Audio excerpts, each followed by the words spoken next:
ফেসবুকের ভিডিও ইউটিউবে দিলে অথবা ইউটিউবের ভিডিও আপনি যদি ফেসবুকে দেন তাহলে নাকি কপিরাইট আসবে।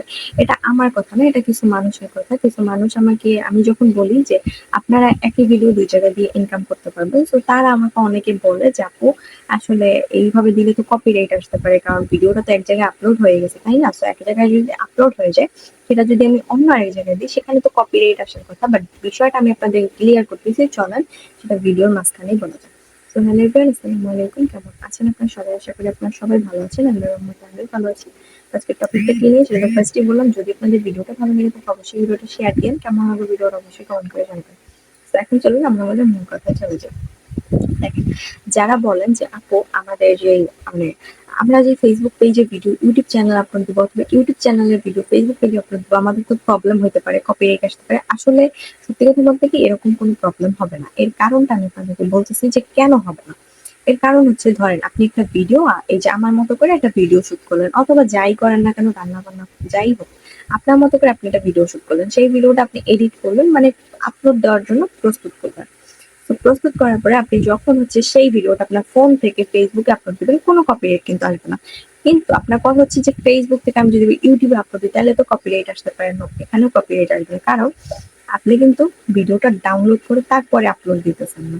আপনার ফোনের মধ্যে কিন্তু ভিডিওটা আছে, তাই না? আপনি কিন্তু সেভ করা অবস্থায়, মানে এডিট করে আপনি সবকিছু ঠিকঠাক করছেন, ঠিক আছে? তো সেই ভিডিওটা আপনি আবার গিয়ে ইউটিউবে আপলোড দিবেন। আপনি কিন্তু ফেসবুক থেকে ডাউনলোড করে দিচ্ছেন না, আপনার ফোন থেকেই আপনি ২ জায়গায় আপলোড দিতেছেন। এই জন্য আপনার কোনো রকম কপিরাইট আসবে না, ঠিক আছে? আর যদি আপনি আপনার চ্যানেলের নাম আর ফেসবুক পেজের নাম আলাদা আলাদা হয়ে থাকে, সেটা যদি আপনি সুন্দরভাবে আপনার যে ইয়াটা, আমি ধরেন যে স্ক্রিনটার উপর আছে, এই সাইডে যদি এক কোণায় আপনার ধরেন যে চ্যানেলের নাম হচ্ছে সুমেয়াস কিচেন ব্লগ, ঠিক আছে? কিচেন ব্লগ, যেটা মাথায় আসছে সেটা বললাম, সুমেয়াস কিচেন ব্লগ। এটা হচ্ছে আপনার চ্যানেলের নাম। আর আপনার পেজের নাম মনে করেন যে সুমাইয়াস কিচেন, ঠিক আছে? তো দুইটা দুই রকম। তাহলে সেই ক্ষেত্রে আপনি ফার্স্টে আপনার যে ভিডিওটা এডিট করবেন সেটার উপরে আপনি ছোট করে লিখে দিবেন সুমাইয়াস সুমাইয়াস কিচেন ব্লগ, ঠিক আছে? এটা আপনি সাইডে এক কোণায় লিখে দেবেন। এটা কি করবেন? এটা আপনি কি আপনার চ্যানেল আপলোড দিবেন, ঠিক আছে? আর যখন আপনি আবার আপনার পেজে আপলোড দিবেন তখন আবার একটু এডিটিং করে নিবেন, যেমন ওই নামটা উঠায় তারপর আপনি লিখে দিবেন সুমাইয়াস কিচেন, ঠিক আছে? তাইলে কি হবে যে এটা আরো খুব বেশি ভালো হয়, যে আপনার আর কপিরাইট ধরতেই পারবে না। কারণ আপনার চ্যানেলের নাম এন্ড পেজের নাম আলাদা আলাদা হওয়ায় দুইটাই আপনি ওইখানে লিখতেছেন, ঠিক আছে? লেখার জন্য আপনার ফেসবুক ইউটিউব মনে করবে যে এটা একদম আপনার ভিডিও অরিজিনাল, ঠিক আছে? তো এই কাজটা সবাই করতে পারেন, তাহলে আপনার কোনো ধরনের কোনো কপিরাইটই দিবে না। আমি এই কাজটা করতাম না, তবে আমার এখন থেকে আবার করতে হবে। আমি এমন একটা আলিশা মানুষ, আমার ভিডিও বানাই ঠিক, আমি এডিটিং করতে মোটেও মনে চায় না।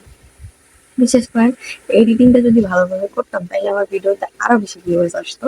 কিন্তু আমি এই মানে এত পরিমাণের আলিশা, ঠিক আছে, যে আমার ভিডিও বানাইতেই আলিশামি লাগে।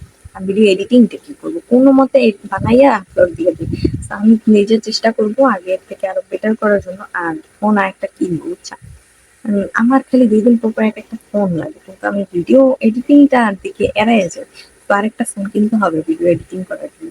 সাজেস্ট করতে পারেন কোন ফোনটা ক্যামেরার জন্য বেটার হবে। তো যাই হোক, সবাই ভালো থাকেন, সুস্থ থাকেন। দেখা হবে আপনাদের সাথে অন্য কোনো ভিডিওতে। আল্লাহ হাফেজ সবাইকে। আসসালামু আলাইকুম।